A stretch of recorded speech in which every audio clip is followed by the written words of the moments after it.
Drama की starting में हम यहाँ पर मिनसोल को देखते हैं, जहाँ पर मिनसोल एक चाइल्ड को बर्थ दे रही होती है। एंड ये कहानी की शुरुआत नहीं होती, बल्कि यहाँ पर मिनसोल अपने 5 साल पुरानी बात बता रही होती है।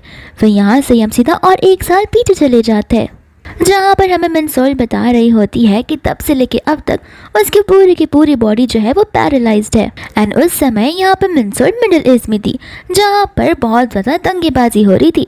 मिनसोल यहाँ पर अपने एक सीक्रेट मिशन पर आई हुई थी, लेकिन यहाँ पर किसी ने उसे ड्रग्स दे दिया था, जिस वजह से वो अपने सेंसेस में बिल्कुल नहीं थी। और यहाँ पर वो चलते चलते एक होटल के अंदर चली जाती है। सामने से हम यहाँ पर चान को देखते हैं, जो कि यहाँ से बड़ी गाय में निकल रहा होता है। अपने असिस्टेंट को तुरंत ही इमरजेंसी वाली फ्लाइट टिकट्स बुक करने के लिए कहता है। फिर यहाँ पर मिनसोल जब आती है तब वो चान से टकरा जाती है एंड यहाँ पर वो उससे गिर जाती है। फिर बाद में यहाँ पर वो उसे किस करती है, जहाँ पर चान उसे अपने आप से दूर करने लगता है। मिनसोल उसे यहाँ पर कहती है कि अगर तुम मेरे रूल्स को फॉलो करोगे तो तुम्हें मैं इस गोल्ड का बाहर दे दूंगी। लेकिन यहाँ पर चान को उसकी कोई ज़रूरत नहीं होती है। फिर भी यहाँ पर वो उसे किस करने लगती है और अचानक से यहाँ पर बॉम्ब फटना शुरू हो जाता है, जहाँ पर जिस होटल में वो लोग थे वो भी धीरे धीरे टूटना बिखरना शुरू हो जाता है। एंड तभी वो टाइम था जहाँ पर वो बेचारी पूरी पैरालाइज्ड हो गई थी। फिर इसके बाद में हम यहाँ पर एकदम प्रेजेंट के सीन में आ जाते हैं, जहाँ पर हम 5 इयर्स के बच्चे को देखते हैं, जिसका नाम एरिक होता है। एंड यहाँ पे एरिक चान से कह रहा होता है कि डैडी आके मेरी मम्मा कब उठेंगी, उन्हें 5 इयर्स से भी ज़्यादा हो चुके हैं, मैं कब तक यहाँ पर मम्मा से बात कर पाऊँगा। यहाँ पर चान अपने बेटे को समझाने लग जाता है कि तुम कैसे मत लो, बहुत जल्दी तुम्हारी मम्मा कोमा से बाहर निकल जाएगी। फिर यहाँ पर वो असिस्टेंट से कहने लग जाता है कि जो बन सके वो सारी चीज़ें करके देखो, एंड कोई भी हालत में मेरी वाइफ की पोजीशन सिर्फ और सिर्फ मिनसोल को ही मिलने वाली है। चान को भी यहाँ पर 6 साल पहले की बात याद आती है, जहाँ पर दंगेबाजी हुई थी, जिस वजह से यहाँ पर उन दोनों की सेम हालत है। फिर बाद में यहाँ पर मिनसोल को हम हॉस्पिटल रूम में देखते हैं, जहाँ पर एक नर्स आ जाता है और यहाँ पर वो मिनसोल के कुछ करीब आया जा रहा था, जहाँ पर मिनसोल अचानक से होश में आ जाती है एंड आते ही एकदम फाइटर की तरह उसे पंच और मुक्के मारना शुरू कर देती है। इसके बाद में यहाँ पर वो इंसान से पूछने लगती है कि आखिर तुम कौन और तुम क्या मुझे जानते हो। तो वो कहने लगता है कि हाँ, तुम यहाँ पर 5 साल से कोमा में थी और तुम्हारी बॉडी पूरी पैरालाइज हो चुकी थी। फिर बाद में यहाँ पर उसे समझ नहीं आता कि 5 साल, मैं तो कल ही यहाँ पर उस बिल्डिंग के नीचे थी, अचानक से 5 साल कैसे हो गए। फिर बाद में वो उसे बताने लगता है तुम्हारा 5 साल का बच्चा भी है। ये तो सुनते उसके होश और आवाज़ उड़ जाते हैं। फिर इसके बाद में हम यहाँ पर एरिक को देखते हैं, जो कि अपने फ्रेंड्स के साथ में होता है। एंड यहाँ पर उसके फ्रेंड्स जो होते हैं उसे ही बुली कर रहे थे। वो लोग कह रहे थे कि हमारे पेरेंट्स ने कहा कि तुम्हारे पास मम्मा नहीं है, तुम तो कितने बड़े डम इंसान हो, लगता है तुम्हारी मम्मा तुम्हें छोड़कर चली गई है, या फिर क्या पता तुम्हारी मम्मा ही ना हो। एरिक यहाँ पर बताने लग जाता है कि मेरी मम्मा है, वो बहुत जल्दी मेरे से बात करेंगी। तो वो लोग कहने लग जाते हैं कि झूठ बोलना बंद करो, अगर तुम्हारे पास मम्मा है तो फिर वो तुम्हें स्कूल से पिक करने क्यों नहीं आती। एरिक बताने लगता है कि वो तो फिलहाल सो रही है, मेरे दादी ने मुझे बताया था कि बहुत पहले वो आर्मी में काम किया करती थी और वो बहुत बड़ी फाइटर थी, लेकिन यहाँ पर तो वो लोग उसे बुली किए जा रहे थे, ये कहते हुए कि एरिक एक बहुत बड़ा झूठा है और उसकी मम्मा नहीं है। एरिक भी बेचारा यहाँ पर रोने लग जाता है कि आखिर मेरी मम्मा यहाँ पर आकर मुझे बचाती क्यों नहीं है। फिर बाद में हम यहाँ पर मिनसोल को देखते हैं, जो कि यहाँ पर फटाक से आ ही जाती है एंड यहाँ पर वो एकदम सुपर वुमन के स्टाइल में आती है, जहाँ पर एरिक मिनसोल को देखकर अल्ट्रामैन बुलाना शुरू कर देता है। इसके बाद में यहाँ पर मिनसोल उनका वाटर गन उनसे छीन लेती है और बंदूक दिखाते हुए उन्हें कहने लग जाती है कि तुम यहाँ पर इस बच्चे को बुली क्यों कर रहे हो। तो फिर वो बच्चे बताने लग जाते हैं कि इसकी मम्मा नहीं है और ऐसे भी ये स्नैक को डिजर्व नहीं करता। एरिक यहाँ पर मिनसोल को बताने लगता है कि इन सभी लोगों ने मेरा स्नैक्स मुझसे छीन लिया और वो मुझे मेरा स्नैक्स देने के लिए रेडी नहीं है। फिर यहाँ पर मिनसोल उन बच्चों को एरिक का सारा स्नैक्स रिटर्न करने के लिए कहती है, लेकिन वो बच्चे ठहरे शरारती, वो यहाँ पर वो स्नैक्स रिटर्न करने से मना कर देते और मिनसोल को कहते कि आप बुढ़ी अम्मा हो, आपकी बातें हम क्यों सुने। मिनसोल को यहाँ पर गुस्सा आ जाता है, तो फिर यहाँ पर वो उस बच्चे को उल्टा लटका देती है, कहते कि अब कहोगे मुझे बुढ़ी अम्मा। दूसरा यहाँ पर वो बच्चा चिल्ला चिल्ला कर कह रहा होता है कि मैं अपने डैडी को सारी बातें बता दूंगा। यहाँ पर वो बच्चा डर जाता है, जहाँ पर वो स्नैक्स उधर ही छोड़कर वहाँ से भाग जाता है अपने सभी फ्रेंड्स को लेकर। एंड यहाँ पर एरिक मिनसोल को अल्ट्रा वुमन बुलाना शुरू कर देता है। फिर इसके बाद में यहाँ पर वो उस बच्चे के साथ यानी एरिक के साथ में बैठकर स्नैक्स खा रही होती है। एंड यहाँ पर वो सोच जा रही थी कि आखिर इन सब दुनिया में चल क्या रहा है, मुझे कुछ समझ नहीं आ रहा है। एरिक यहाँ पर मिनसोल से कहने लगता है कि तुम तो एकदम अल्ट्रा वुमन जैसी हो, तुमने यहाँ पर कितने सारे मॉन्स्टर्स को पका गिरा दिया, तुम्हें पता है अल्ट्रा मैन भी सेम वैसा ही है।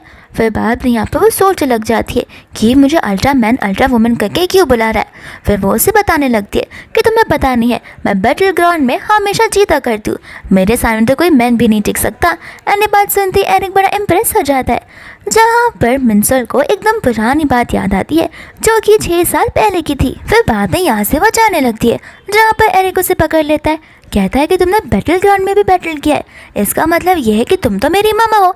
यहाँ पर वो कहने लगते हैं कि आखिर तुम कहना चाहती हो क्या हो, मैं तुम्हारी मम्मा वम्मा नहीं हूँ, मेरा नाम ताशिया है।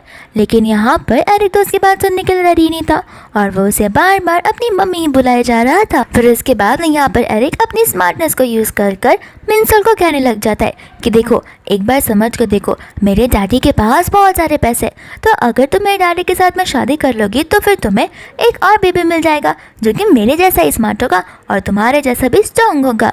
फिर इसके बाद में हमारे दोनों के पास में पैसे ही पैसे होंगे। यहाँ पर वो उसे समझाते कि देखो, मुझे मम्मी बुलाना बंद करो, ऐसे भी शादी करना कोई बिजनेस का काम नहीं है जहाँ पर से हम अर्न कर सकते। यहाँ पर एरिक नाराज हो जाता है। यहाँ पर वो उसे समझाने लग जाती है कि देखो, मैं यहाँ पर मेरे खुद के बच्चे को ढूंढ रही हूँ, तो फिर मुझे यहाँ से जाना ही होगा। एरिक बाद में यहाँ पर कहने लगता है कि मुझे ध्यान से देखो, मैं ही तुम्हारा बेबी हूँ। फिर बाद में यहाँ पर वो एकदम क्यूट से फेसेस बनाने लगता है, जहाँ पर वो उसे आई विंक भी करता है, साथ साथ एक बड़ा सा हार्ट भी बनाता है। मिंसल यहाँ पर उसी क्यूटनेस को देखकर सोच में पड़ जाती है कि आखिर इस बच्चे की शक्ल जो है वो थोड़ी थोड़ी मुझसे मिलती जुलती थे, लेकिन यहाँ पर उसे श्योरिटी नहीं होती। फिर उसे याद आता है कि उसके बेबी के पैर पर एक रेड कलर का बर्थ मार्क है, तो फिर यहाँ पर वो उसके पैंट के नीचे देखना शुरू कर देती है। इतने में यहाँ पर व्हील चेयर पर चान आता है, जिससे ये पोजीशन बड़ी गलत लग रही थी और वो यहाँ पर उसे पर्वत कर रुकने के लिए कह देता है। यहाँ पर मिंसल गुस्सा जाती है, कहती है कि तुमने पर्वत किसको बोला। फिर बाद में यहाँ पर चानू से देखकर सोच ही पड़ जाता है कि 6 साल पहले वो मन जैसे क्यों दिख रही है। नहीं, ये वो हो ही नहीं सकती है, क्योंकि वो तो फिलहाल हॉस्पिटल में है। यहाँ पर बाद में चांद मिंसल से कहने लग जाता है कि हाँ, तुम पर्वत ही तो हो, क्योंकि यहाँ पर तुम एक बच्चे की पैंट खोलने की कोशिश कर रही हो। फिर यहाँ पर वो कहने लग जाता है कि वो मेरा बेटा है। ये बात सुनती वो शौक हो जाती है एंड वो एरिक से पूछने लग जाती है। एरिक कहता है कि हाँ, लेकिन आप भी तो मम्मा मेरी हो। तो फिर यहाँ पर वो समझाती है कि मैं तुम्हारी मम्मा नहीं हूँ। एरिक यहाँ पर नाटक करने लग जाता है, कहता है कि मुझे यहाँ पर मेरे दादी के साथ पे नहीं जाना, वो मुझे बहुत ज़्यादा अब्यूज़ करते, मुझे मारते हैं और चिल्लाते भी हैं। यहाँ पर मिंसल कहने लगती है कि अरे, कुछ समय पहले तो तुम ही अपने दादी की तारीफ किए जा रहे थे कि वो रिच है, बहुत ज़्यादा जेंटल और काइंड हार्टेड है, अब अचानक से तुम्हारी तारीफें कहाँ चली गई। तो यहाँ पर एरिक बड़ी चालाकी से बातों को पलटना शुरू कर देता है और तो मिंसल को प्लीज करने लगता है। फिर बाद में यहाँ पर एरिक बोलने लगता है कि ठीक है, तुम्हें अगर मेरी मम्मा नहीं बनना तो भी चलेगा, लेकिन प्लीज तुम मेरा बड़ा भाई तो बन सकती हो। यहाँ पर मिंसल कहने लग जाती है कि मैं तुम्हारा बड़ा भाई कैसे बन सकती हूँ। चान यहाँ पर एरिक को अपने पास आने के लिए कहता है, जहाँ पर एरिक साफ साफ मना कर देता है और वो मिंसल के आगे नील डाउन कर उसे वर्शिप करने लगता है और कहता है कि बड़े भैया अपने छोटे भैया को एक्सेप्ट कर लो। इतने में यहाँ पर बॉडीगार्ड आकर एरिक को उठाकर ले जाने लगता है, जहाँ पर वो चिल्लाकर कहता है कि बड़े भैया मेरी मदद करो, मैं तुम्हारा छोटा भाई हूँ, तुम मेरे साथ लॉयल भी हो या फिर नहीं। यहाँ पर मिंसल सोच पड़ जाती है कि बच्चे तो इतने आसानी से झूठ नहीं बोलते, क्या पता ये इंसान सचमुच वायलेंस करता हो। फिर यहाँ पर वो आसपास से गार्ड्स को देखकर सोचने लग जाती है कि मुझे इस बच्चे की जान तो बचानी होगी। फिर यहाँ पर वो अपनी फाइटिंग स्किल्स का इस्तेमाल कर एक बॉडीगार्ड को तो ढेर कर देती है। इसकी पावर को देखकर यहाँ पर चांद शॉक हो जाता है और इसके यूनिफॉर्म को देखकर सोचता है कि इसने तो नॉर्मल नर्स का यूनिफॉर्म देखा है, आखिर इसकी फाइटिंग स्किल्स इतनी अच्छी क्यों है। फिर बाद में यहाँ पर एरिक भागते हुए मिंसल के पास चला जाता है। चांद कहता है कि मेरे बच्चे को लेकर कहाँ जा रही हो। वो गार्ड से कहता है अपने बच्चे को वापस लाने के लिए, लेकिन यहाँ पर गार्ड्स डर के मारे कुछ कर भी नहीं पाते। आखिर के इस वजह से उस बेचारे ने गार्ड्स को रखा है कि वो उन दोनों की प्रोटेक्शन करेंगे, लेकिन यहाँ पर तो वो एक वुमन से डर गए। फिर बाद में यहाँ पर अचानक से एरिक बेहोश हो जाता है, जहाँ पर शान उसके स्कूल बैग को ढूंढना शुरू कर देता है, क्योंकि उसके स्कूल बैग के अंदर मेडिसिन। यहाँ पर मिंसल कहने लग जाती है कि जब मैं इससे मिली थी तो फिर इसके पास कुछ स्कूल बैग नहीं था। बाद में यहाँ पर वो उसे हटा देती है, जहाँ पर छान मिंसल को चिल्लाने लग जाता है कि ये सब तुम्हारी वजह से हुआ है। एंड मिंसल भी गुस्से में आकर उसके व्हीलचेयर को अपने पैरों से मार देती है और उसे दगा दे देती है। फिर वो अपने थंब का इस्तेमाल कर उसे ठीक करने की कोशिश करती है एंड बताने लग जाती है कि मैंने ट्रेडिशनल चाइनीज़ मेडिसिन को सीखा हुआ है, तो अच्छी बात है कि मैं तुम्हें मिल गई। लेकिन यहाँ पर एरिक तो पूरा का पूरा ही बेहोश वापस से हो जाता है, जहाँ पर चान की घबराहट अब और भी ज्यादा बढ़ जाती है। यहाँ पर बाप ने वो एरिक को ले लेता है, जहाँ पर वो मिनसोल को कहने लग जाता है कि याद रखना, अगर एरिक को कुछ हुआ तो मैं तुम्हें छोड़ूंगा नहीं। इतने में यहाँ पर एरिक होश में आ जाता है, जहाँ पर एरिक उसे बोलने लग जाता है कि आखिर आप मेरे भैया के साथ कुछ मत कीजिए। फिर बाद में यहाँ पर चान उसे समझाता है कि देखो, वो तुम्हारा बड़ा भाई नहीं है, यहाँ पर उसे तुम्हारे दादी को हट गया, तुम्हें भी हट गया।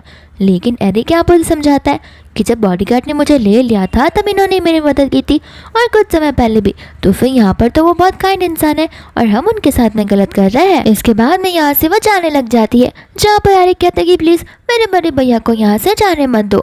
यहाँ पर चान सोचने लग जाता है कि बात तो ये सही कह रहा है, यहाँ पर मेरे बेटे को एक मॉम जैसी की ज़रूरत है, जहाँ पर वो उसका ध्यान रख सकती है, साथ साथ उसे प्रोटेक्ट भी कर सकती है।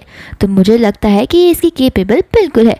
फिर यूँ यहाँ पर मिनसोल को रुकने लग जाता है, और यहाँ पर मिनसोल अपना नाम ताशिया करके बताती है। तो फिर वो उसे कहता है कि ठीक है, तुम्हारा नाम जो भी हो, लेकिन तुम यहाँ पर मेरे बेटे के साथ रहकर उसे प्रोटेक्ट कर सकती हो। मिनसोल यहाँ पर मन में कह रही होती है कि मैं क्यों इसके बेटे को प्रोटेक्ट करूँगी, मैं क्या इसकी दासी लगती हूँ। फिर यहाँ पर चान उसे प्राइस बताता है कि वो एवरी मंथ उसे 2 मिलियन देगा। एंड 2 मिलियन सुनते ही यहाँ पर वो पीछे मुड़कर देखती है एंड तुरंत ही उसे हाँ कह देती है, जहाँ पर एरिक खुश हो जाता है। एंड चान का रिएक्शन यही होता है कि पैसों के लिए तो कोई कुछ भी कर सकता है। यहाँ पर वो कहने लग जाती है कि क्यों, जब कोई किसी को गोल्डन बार्स दे सकता है सोने के बड़े बड़े, जो कि मेरे पास थे और वो मैंने किसी को दे दिए, इस वजह से फिलहाल मेरे पास कुछ है नहीं, वरना मेरे पास भी बहुत सारे पैसे थे। यहाँ पर गोल्डन वाले बार्स को सुनकर चान को पुरानी वाली बात याद आती है, जहाँ पर वो कहने लगता है कि तुम क्या एरिक की मम्मा हो। मिनसोल यहाँ पर कहने लग जाते कि देखो, मैं सिर्फ उसकी बॉडीगार्ड बनकर रहूंगी, मम्मा बनने का प्राइस अलग से होगा। चान भी सोचने लगता है कि मैं भी क्या उटपटांग से सोच रहा हूँ, एरिक की मम्मा तो फिलहाल हॉस्पिटल में है। इतने में यहाँ पर असिस्टेंट को हॉस्पिटल से कॉल आने लगता है, जहाँ पर वो चान का इमरजेंसी बोलकर सीधा हॉस्पिटल ले आता है। एंड यहाँ पर डॉक्टर जो है चान को बताने लगता है कि एरिक की मम्मा अचानक से होश में आ गए और आते ही यहाँ पर उन्होंने चीज़ों को यहाँ वहाँ कर दिया और लगता है कि वो अपने बेटे को ढूंढने के लिए जा रही थी। फिर हमें यहाँ पर फ्लैशबैक का भी सीन दिखाया जाता है, जहाँ पर मिनसोल एकदम अपने पावर्स का इस्तेमाल कर दरवाजे को खोल कर आती है। फिर यहाँ पर वो डॉक्टर से अपने बच्चे के बारे में पूछने लग जाती है। डॉक्टर सिंह यहाँ पर पूरे घबरा ही गए होते हैं। फिर हम वापस से प्रेजेंट में आते हैं, जहाँ पर असिस्टेंट कहने लग जाता है कि ये तो पॉसिबल ही नहीं है, क्योंकि वो तो कई सालों से कोमा में है। यहाँ पर वो कहते हैं कि कोमा में है, लेकिन मैं कह तो रहा हूँ कि वो जाग गई है। फिर यहाँ पर वो अपने नेक का निशान उन्हें बताने लग जाता है, और ये देख रहे हो, ये तो नाइफ का निशान है। यहाँ पर नर्स होती है जो कि डॉक्टर के हाँ में हाँ मिलाती है, और वो भी पूरी की पूरी घबराई हुई थी। इसके बाद में यहाँ पर चान सोच में पड़ जाता है कि आखिर न जाने उसे कौन कौन से स्किल्स आते होंगे। इतने में यहाँ पर उसे कॉल आने लग जाता है, लेकिन यहाँ पर वो उस कॉल को कट कर किसी को कॉल लगाने लगता है, जहाँ पर हम मिनसोल को देख रहे हैं जो कि सुपर बाइक को राइड कर रही होती है। एंड बीच रास्ते में यहाँ पर उसे चान का कॉल आ जाता है। वो चान को पूछने लग जाती है कि तुम मुझे यहाँ पर डिस्टर्ब क्यों कर रहे हो। चान कहता है कि तुम मेरी एम्प्लॉय हो, मैं जब चाहूँ तब तुम्हें काम की वजह से कॉल कर सकता हूँ। फिर बाद में यहाँ पर वो मिनसोल को समझाने लगता है कि देखो, एरिक की मम्मा जो है वो हॉस्पिटल से जा चुकी है, तो मुझे लगता है कि शायद एरिक पर खतरा बन जा रहा होगा। एंड यहाँ पर चान को ऐसा लग रहा था कि क्या पता एरिक की मम्मा एकदम खूंखार हो, यानी कि वो कुछ ज़्यादा ही काइंड हार्टेड ना हो, बहुत ज़्यादा रूड और स्ट्रिक्ट पर्सन हो। इस वजह से यहाँ पर मिनसोल को एरिक का ध्यान रखने के लिए कहता है, साथ साथ कुछ समय के लिए उसकी मम्मा से भी दूर रखने के लिए कहता है। मिनसोल यहाँ पर कहने लगती कि देखो, पागलपंती की बात आई तो मुझसे ज़्यादा क्रेजी पर्सन दुनिया में कोई नहीं हो सकता, तो तुम्हें टेंशन लेने की कोई ज़रूरत नहीं है। फिर बाद में यहाँ पर वो कहने लगती है कि मैं अभी उसे पिक करने जा रही हूँ और मुझे कॉल करके डिस्टर्ब मत किया करो, और वो फ़ोन को कट कर देती है। जहाँ पर चान खुद सोच में पड़ जाता है कि इसे क्या लगता है, मैं इसका बॉस हूँ या फिर ये मेरी बॉस है। हुक्म तो ऐसे चला रही है जैसे कि मैं उसके अंदर काम करता हूँ। फिर बाद में यहाँ पर चान असिस्टेंट से पूछने लगता है कि आखिर तुमने उसे कौन सी गाड़ी दी है मेरे बेटे को पिकअप करने के लिए। असिस्टेंट बताने लगता है कि मैंने तो उससे एक बाइक दी है, कार तो नहीं दी है। ये बात सुनते ही यहाँ पर वह शॉक हो जाता है, कहता है कि मेरे बेटे को पिकअप करने के लिए तुमने उसे मोटरसाइकिल दी है, तुम्हारे दुकान ठिकाने पर भी है या फिर नहीं। फिर इसके बाद में हम यहाँ पर ढेर सारी लग्जरियस स्पोर्ट्स कार को देखते हैं, जिसके अंदर से अलग अलग वुमेन्स बाहर निकलती है।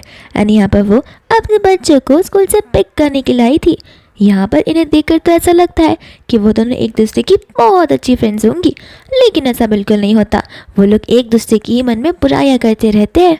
फिर बाद में यहाँ पर वो लोग एरिक के बारे में ही बात कर रहे थे कि हमें एरिक को स्कूल से निकालना ही होगा, क्योंकि एरिक की वजह से हमारे बच्चों पर भी तो असर पड़ता है। न जाने उसकी मॉम कहाँ है और कैसी होगी, क्या पता उसकी मॉम है भी या फिर नहीं। इतने में यहाँ पर वो लोग दूर से मोटरसाइकिल को आते हुए देखते हैं और वह सभी के सभी डर के मारे साइड हट जाते हैं, ऐसा कि जैसे कोई बड़ा सा बफेलो देख लिया उन्होंने। इसके बाद यहाँ पर वो अपना सिगरेट का पैकेट बाहर निकालती है, जिसे देखकर वो रिच मॉमीज डरने लग जाती है। ऐसा लग रहा होता है कि जैसे वो कॉकरोच को देख रही हो। एंड यहाँ पर मिनी सोल सोचने लगती है कि नहीं नहीं, ये बच्चों की जगह है, मुझे यहाँ पर ये सब नहीं करना चाहिए। तो फिर वो अपने सिगरेट के पैकेट को पीछे फेंक देती है, जो कि एक रिच मम्मी पर गिर जाता है। फिर बाद में यहाँ पर सभी बच्चे बाहर की ओर आने लगते हैं, जहाँ पर मिंसल को लग रहा था कि एरिक उसे देखकर खुश हो जाएगा, लेकिन यहाँ पर एरिक बेचारा बड़ा उदास था। उसके चेहरे की मुस्कान तो मानो किसी ने छीन ही ली थी।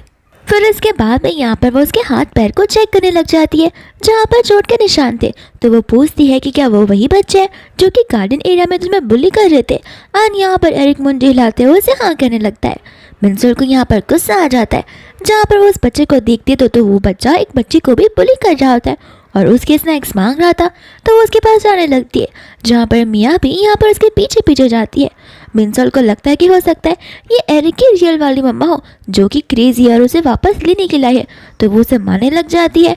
एंड बाद में यहाँ पर वो उसे कहती है कि तुम यहाँ पर एरिक को लेने के लिए क्यों आई हो। मिया कहते कि तुम कहना क्या चाहती हो, मैं यहाँ पर तुम्हारे ट्रैश बिन को लेने के लिए क्यों आऊँगी। ये बात सुनते यहाँ पर मिंसल को गुस्सा आ जाता है और वो तो मिया की टाई पशी कर देती है। यहाँ पर बेचारी मिया अपनी पाकियों की फ्रेंड से मदद मांगने लगती है, जहाँ पर वो लोग इस तमाशे का मजा ले रहे थे। तो उनकी फ्रेंड्स जो होती है वो एक एक करके बीच में बोलना शुरू कर देती है, जहाँ पर मिंसल उन्हें भी नहीं छोड़ती। वो उन तीनों को एक एक थप्पड़ मारना शुरू कर देती है, जहाँ पर वो एक थप्पड़ ही उन सभी के लिए इनफ होता है। फिर बाद में यहाँ पर वो बुली वाला बच्चा आकर मिंसल से कहने लगता है कि मेरी मम्मा को छोड़ो, तुम्हारी हिम्मत कैसे हुई मेरी मम्मा को पकड़ने की मारने की। मिंसल यहाँ पर उस पर हाथ उठाने वाली थी, तो वो बच्चा बोलने लग जाता है कि मैं बच्चा हूँ और बड़े बच्चों पर हाथ नहीं उठा सकते। मिंसल कहते हैं कि हाँ ये बात तो तुमने सही कही, लेकिन एरिक तो बच्चा है, वो तुम पर हाथ जरूर उठा सकता है। एरिक यहाँ पर घबरा रहा होता है उस बच्चे को देखकर, जहाँ पर मिंसल से कहते कि रुको मैं तुम्हारी मदद करती हूँ, कैसे इस जैसे लोगों से डील किया कैसे जाता है। फिर बाद में यहाँ पर वो उसका हाथ उठाने लग जाती है, लेकिन इतने में यहाँ पर छान आ जाता है जो उन सभी को रोक देता है। मिंसल को यहाँ पर गुस्सा आ जाता है कि आखिर उसे इंटरप्ट कौन कर रहा है। तो वो उससे भी मारने वाली थी, लेकिन यहाँ पर छान उसका हाथ पकड़ लेता है, कहता है कि तुम मुझ पर हाथ उठाओगी। फिर बाद में छान यहाँ पर उसके गले में एक नेकलेस नोटिस करता है, जिसके अंदर एक बुलेट का पेंडेंट लटका हुआ था। यहाँ पर उसे एक बार फिर से 6 साल पहले की याद आने लग जाती है। उसे याद आता है कि एरिक के मामा के गले में भी ठीक इसी तरह का पेंडेंट है। तो फिर बाद में यहाँ पर वो मिंसल को एरिक की मम्मा बोलने लगता है। मिंसल यहाँ पर मन में सोचने लग जाती है कि इसकी पूरी की पूरी फैमिली लगता है पागल ही है। यहाँ पर बाप भी मुझे मम्मा कहकर बुलाता है, तो उसका बेटे को भी लगता है कि मैं उसकी मम्मा ही हूँ।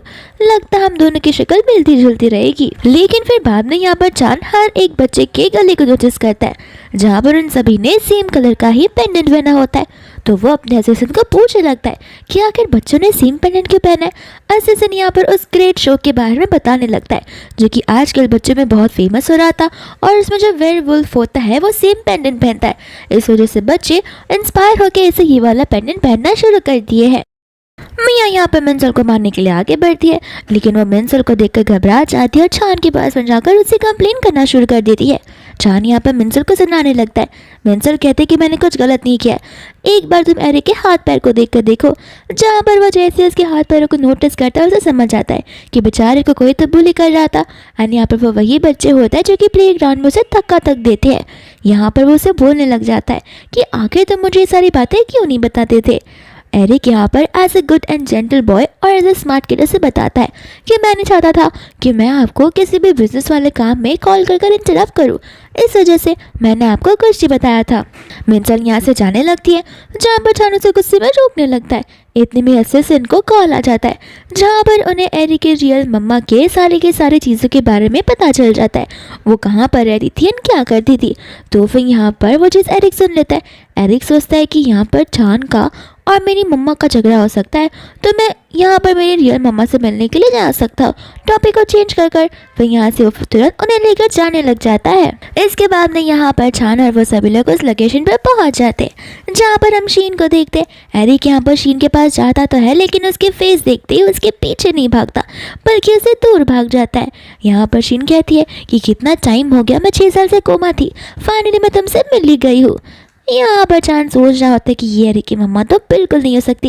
एरिक भी यहाँ पर शीन से दूर भागता है, लेकिन यहाँ पर उन दोनों को बचाने के लिए मिंसल आ जाती है, जो कि शीन को लेकर पीछे जाती है। कहती है कि कुछ बात करनी है तो मुझसे करो, उनसे क्यों चिपक रही हो, मुझसे चिपको। एंड यहाँ पर वो उसे टच करना शुरू करती है, जहाँ पर छान मिंसल को जज करने लगता है। कहता है कि तुम पक्का वुमेन ही हो ना। फिर बाद में यहाँ पर वो एक बटन को निकालती है, जहाँ पर वो कहती है कि देखो मुझे अच्छे से पता है कि ये हिडन कैमरा है, तो सभी के सामने सच्चाई बता दो। शीन कहती है कि नहीं नहीं, मैं हिडन कैमरा क्यों लेकर आऊँगी, ये तो एक नॉर्मल सा बटन है। लेकिन यहाँ पर हमारी फाइटर मिंसल को पता होता है कि वो तो एक हिडन कैमरा है। छान भी यहाँ पर सोच पड़ जाता है कि बॉडीगार्ड्स और बाकी के लोगों को इसके बारे में कुछ पता नहीं चला, इसे कैसे पता चल गया कि ये कैमरा इसने यहीं पर फिट किया हुआ है। फिर इसके बाद में यहाँ पर गुस्से में आकर शीन जो है मिंसल पे वार करने वाली थी। यहाँ पर छान को लगता है कि मिंसल खुद को बचा नहीं सकती, तो वो यहाँ पर मिंसल की मदद करने आ जाता है, जहाँ पर मिंसल तो शीन को मारती तो है, लेकिन यहाँ पर छान उसे अपने लैब पर गिरा देता है, जहाँ पर उन दोनों के बीच में एक्सीडेंटल किस हो जाता है। एंड ये चीज़ देखकर तैरिक अपनी आईज ही क्लोज कर लेता है और ऐसे सन तो यहाँ पर शर्माने लग जाता है। मिंसल कहते कि देखो मैं तुम्हारी इस छोटी सी ट्रिक को समझ पा रही हूँ। छान कहता है कि तुम कहना क्या चाहती हो। मिंसल कहती है कि देखो अब मुझसे बुलवाओ मत, मुझे सब कुछ समझ आ रहा है कि तुमने मुझे यहाँ पे क्यों अपॉइंट किया है। छान कहते कि ऐसे वैसे थॉट्स मत लाओ, मैं तो बस यहाँ पर तुम्हें बचाने की कोशिश कर रहा था। मिंसल कहती है खुद तो खड़े नहीं हो पा रहा है और ये मुझे बचा रहा है। इतना कहकर वो वहाँ से गुस्से में चली जाती है। फिर इसके बाद हम यहाँ पर साव को देखते, जो कि बड़े गुस्से में बैठा हुआ था, क्योंकि उसे यहाँ पर पता चल जाता है कि जो कैमरा यहाँ पर उसने शीन की कपड़ों में फिट किया था, उस कैमरे के बारे में यहाँ पर छान की असिस्टेंट को पता चल गया था। लगता है छान ने कुछ ज़्यादा होनहार हेल्पर को ढूंढ निकाला है। इतने में हम यहाँ पर उसकी वाइफ और उसके बच्चे को आते हुए देखते हैं, जो कि मियाँ होती है, उसका बेटा वही होता है जो एरिक को बुली करता था। बाद में यहाँ पर मियाँ कहने लग जाती है कि तुम्हें हमारे लिए जस्टिस करना ही होगा, एंड वो उससे बातें बताने लगती है। वहाँ कर उसका बच्चा भी रोना शुरू कर देता है, जहाँ पर जाओ को गुस्सा आ जाता है। वो कहता है कि आखिर कौन है वो जो कि मेरे बच्चे को छूने की कोशिश कर रहा है, मैं उसे जिंदा नहीं छोड़ूंगा। इसके बाद में यहाँ पर उसकी पूरी फैमिली चिल्लाते हुए चांद के घर पर चली जाती है। यहाँ पर वो उसे गुस्से में कहने लग जाता है कि किंगडम गार्डन में जो कुछ भी हुआ मुझे पता चल गया, आखिर तुम्हारी वो हेल्पर मेरे बच्चे के साथ ऐसा कैसे कर सकती है। छान यहाँ पर मिंसल की साइड लेने लगता है, कहता है कि मुझे लगता है कि तुम्हें अपने बेटे को पहले मैनर सिखाने चाहिए। और हमें यहाँ पर पता चलता है कि छान उसे भैया कहकर बुला रहा था, यानी कि उनका सेम फैमिली रिलेशन है। जांग यहाँ पर उसे कहने लग जाता है कि मुझे भैया बोलना बंद करो, तुम तो हमारी फैमिली को बिलोंग भी नहीं करते हो, तुम तो अडॉप्ट किए गए हो। यहाँ पर जान बोलने लग जाता है कि अडॉप्ट किया हुआ हो या फिर सेम ब्लड का हो, इससे क्या ही फर्क पड़ता है, क्योंकि अब इस फैमिली का मेन हायर तो मैं ही हूँ, जहाँ पर सारी चीजें मुझे ही मिलने वाली है। गुस्से में आकर यहाँ पर वो तो छान को थप्पड़ मार देता है। छान कहता है कोई बात नहीं, लगता है मेरे छोटे भाई को कुछ ज्यादा ही बुरा लग रहा है। फिर बाद में यहाँ पर मियाँ कहने लग जाती है वो सारी किंगडम गार्डन वाली बातें, एंड बाद में यहाँ पर वो लोग एक स्टिक को मंगवाते जो कि एकदम पतली सी रॉड होती है, एंड कहते कि हम उस हेल्पर को 30 टाइम इस स्टिक से मारेंगे ताकि मेरे बदले का पूरा रिवेंज पूरा हो सके। यहाँ पर असिस्टेंट कहने लग जाता है मिंसल कितनी भी ताकतवर क्यों ना हो, लेकिन ये स्टिक बहुत पतली है और बहुत ही स्ट्रॉन्ग, जहाँ पर 30 टाइम्स मारने पर उसे बड़ा पेन हो सकता है। मियाँ कहने लग जाती है कि इसमें बड़ी बात कौन सी है, उसे तो उसके किए की सजा मिल रही है। चान यहाँ पर साफ साफ बोल देता है कि देखो वो मेरी सर्वेंट है, उसके साथ कैसे डील करना है वो मैं खुद कर लूँगा, कोई बाहर वाला आकर मुझे ये सब नहीं बता सकता। जाओ कहता है कि ठीक है, मैं भी देखना चाहता हूँ कि तुम मुझसे कैसे डील करते हो। इसके बाद में यहाँ पर वो घर के अंदर आता है और तो यहाँ पर अजीजन गुस्से में होता है, कहने लगता है कि आपका ये थर्ड भाई तो कुछ ज़्यादा ही शातिर निकला, मुझे समझ नहीं आ रहा है कि आखिर वो कब तक आपका पीछा करता रहेगा। बहुत 10 साल पहले तो यहाँ पर बड़े भैया और मिडिल वाले जो भैया थे उनकी भी डेथ हो गई, मुझे लगता है कि उसके पीछे सिर्फ और सिर्फ जाओ का ही हाथ होगा। यहाँ पर छान भी कहने लग जाता है कि तुम टेंशन मत लो, तुम्हें पता है उसने मुझे मिडिल ईस्ट क्यों भेजा था 6 साल पहले? क्योंकि उसे पता था वहाँ पर दंगे होने वाले हैं एंड वो अच्छे से जानता था कि मैं वहाँ से जिंदा लौट कर नहीं बच सकता, ताकि वो यहाँ पर सारी की सारी फैमिली की और कंपनी की दौलत और शौहरत को अपना ले। फिर इसके बाद में हम यहाँ पर कुछ अजीब सा ही देखते हैं, जहाँ पर छान खुद के पैरों पर खड़ा हो जाता है। असिस्टेंट यहाँ पर उसे कहता है कि यहाँ पर किसी ने आपको ऐसे खड़े होते हुए देख लिया तो प्रॉब्लम हो जाएगी, आप इतने टाइम से एक्टिंग करते आ रहे हो, इस वजह से वो लोग आप पर वार नहीं कर रहे हैं और उनकी सच्चाई अभी तक सामने आई भी नहीं है, आपको ऐसे रहना होगा। वो कहता है कोई बात नहीं, जाओ और जाकर उस मिनसोल को यहाँ पर ला दो। इसके बाद में यहाँ पर मिनसोल लिविंग रूम में एक्सरसाइज कर रही होती है, जहाँ पर छान चला जाता है उस स्टिक को लेकर एंड वो स्टिक को हवा में मारने लगता है। मिनसोल कहती कि न जाने ये पागल इंसान क्या क्या करता रहता है और ये क्या कह रहा है मुझे समझ नहीं आ रहा। तो वो सिर्फ अपने एक्सरसाइज पर कॉन्सेंट्रेट करती है, जहाँ पर हम बाहर का सीन देखते हैं एंड यहाँ पर विंडोज़ पर कर्टन्स लगे हुए थे एंड लाइट की वजह से रिफ्लेक्शन आ रहा था और यहाँ पर वो हवा में स्टिक मार तो रहा था, लेकिन ऐसा लग रहा था कि जैसे वो मिनसोल को मार रहा है। ये जाओ को यहाँ पर बड़ी खुशी मिलती है, उसे लग रहा होता है कि मुझे तो लगा था कि छान ने अपनी ये गुस्से वाली एबिलिटी खो ही दी होगी, लेकिन लगता है उसमें अभी भी बहुत ज़्यादा स्ट्रेंथ बचाई है।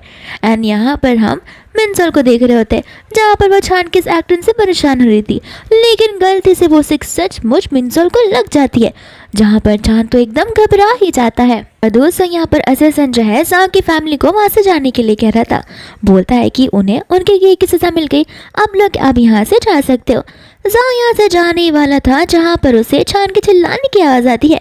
अब मिनसोल यहाँ पर उसके पीछे पीछे वो स्टिक लेकर भाग रही होती है। इसके बाद में यहाँ पर जाओ कहने लगता है कि आखिर तुम क्या करने की कोशिश कर रही हो, मैं इस घर का सबसे बड़ा भाई हूँ। तो फिर यहाँ पर मिनसोल को गुस्सा आता है, वो कहते हैं कि तुमने इसे मुझे मारने के लिए कहा था, रुको मैं तुम्हें अभी बताती हूँ। और यहाँ पर वो जाओ को भी मारने लगती है। मियाँ यहाँ पर मिनसोल पर चिल्लाते हुए कहने लगती है, लेकिन यहाँ पर मिनसोल मियाँ को भी नहीं छोड़ती, उसे मारे जा रही थी और कह रही थी तुम ही हो जिसे तुम्हारे बच्चे को बिगाड़ रखा है, कम से कम एक माँ की तरह अपने बच्चे को अच्छे मैनर्स देने चाहिए, तुम्हारा बच्चा दिन ब दिन बिगड़ता जा रहा है, ध्यान कहाँ है तुम्हारा आखिर। इतने में यहाँ पर गार्ड्स उन्हें बचाने के लिए आते तो है, लेकिन मिनसोल यहाँ पर गार्ड्स को भी मारने लगती है। असिस्टेंट कहता है कि आप ठीक तो हो। छान कहता है कि मेरा छोड़ो, मुझे तो मेरी गार्ड्स की फिक्र हो रही है, यहाँ पर वो मुझे प्रोटेक्ट नहीं कर पा रहे और बेचारी बंदी से मार खाए जा रहे। असिस्टेंट कहता है कि कुछ समय पहले आपने खुद ने मार खाया था, आप उनके बारे में क्या कह रहे हो। फिर इसके बाद में यहाँ पर मिनसोल आती है, जहाँ पर जाओ उस पर चिल्लाने वाला था और मिनसोल उसे वो रॉड दिखाती है, जहाँ पर जाओ अपने बच्चे को ही थप्पड़ मार देता है, कहता है कि प्रॉब्लम सॉल्व हो चुका है, अब यहाँ पर खड़े होकर तमाशा क्या देख रहे, हमें यहाँ से जाना चाहिए। छान भी यहाँ पर सोचने पड़ जाता है कि आगे चल क्या रहा है, ये वही इंसान है जो कुछ समय पहले एकदम ढीठ की तरह खड़ा हुआ था यहाँ पर कि वो तब तक नहीं जाने वाला जब तक मैं इस लड़की को सजा नहीं देता। अब देखो किससे इसकी पैन गिली हो रही है। फिर बाद में यहाँ पर जाओ की फैमिली उनके बॉडीगार्ड के साथ में सीधा वहाँ से भागी जाती है और यहाँ पर मिनसोल छान को यूजलेस पर्सन बोलकर जाती है, जहाँ पर छान को पागल जैसा गुस्सा आने लगता है। इसके बाद में यहाँ पर मिनसोल नोटिस करती है कि वहाँ की जो नैनी है वो ज़बरदस्ती एरिक को खिलाई जा रही है, जहाँ पर एरिक बेचारा रो भी रहा था। तो वो जाती यहाँ पर नैनी को एक जोर का शॉट मार देती है। नैनी चिल्ला कर कहती है कि तुम्हारी हिम्मत कैसी हुई, तुम्हें पता भी है मैं कौन हूँ। मिनसोल ने यहाँ पर उसे उठाकर टेबल पर पटक देती है, कहती है कि मैं तुम्हें बताऊँ क्या मैं कौन हूँ, आई बड़ी मुझे यहाँ पर आग दिखाने वाली, और तुम्हारी हिम्मत कैसी हुई एरिक को ज़बरदस्ती खाना खिलाने की, वो भी दिन ब दिन सेम जैसे, जो कि उसे खाने भी नहीं है और जो दिखने में भी इतनी खराब दिख रही है। फिर बाद में यहाँ पर वो ढेर सारे हैमबर्गर्स ला देती है, कहती है कि तुम्हें तुम्हारा खाना बड़ा पसंद है ना, अब तुम इसी खाने को पूरा यहीं पर खत्म करोगी, फिर मैं तुम्हें यहाँ से जाने देने वाली हूँ। यहाँ पर एरिक बड़ा खुश होता है कि मेरे बड़े भैया ने मुझे बचा लिया। फिर बाद में यहाँ पर वो नानी जो है मिनसोल से माफ़ी मांगती है। मिनसोल कहती कि क्यों, तुम तो बड़ी हो, तुम तो इतना खा ही सकती हो, तुम यहाँ पर इस बच्चे पर अत्याचार कर रही थी, उससे पहले तुम्हें सोचना चाहिए था। मिनसोल यहाँ पर वापस उसे मारने के लिए उठती है, लेकिन इस बार यहाँ पर एरिक उसे रोकने लग जाता है।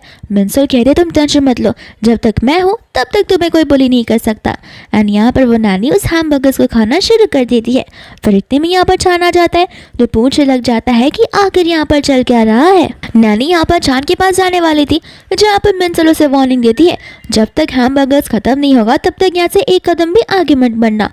नानी मन में सोचने लगती है कि इसकी बहुत ज़्यादा हिम्मत आ गई है मास्टर के सामने मेरे साथ बदतमीजी से बात करने की, अभी मैं इसे बताती हूँ।